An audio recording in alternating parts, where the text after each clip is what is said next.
देखिए दोस्तों, ये 18-15 ट्रांजिस्टर है जो चेक करने पर अभी भी सही आता है, लेकिन जब सर्किट में लगा हुआ था तो ये काम नहीं कर रहा था।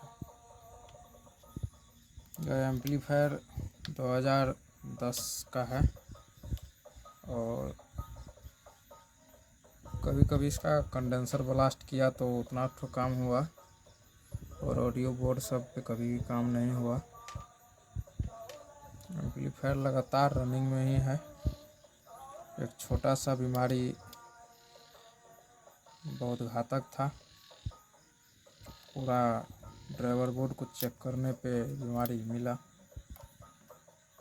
कोई भी एम्पलीफायर को रिपेयरिंग करते वक्त उसको सावधानी पूर्वक हर एक पॉइंट को देखते हुए बारीकी से आगे बढ़िए। इसी वजह से एम्पलीफायर को सही करना है। मिलते हैं अगले वीडियो में, तब तक के लिए जय हिंद।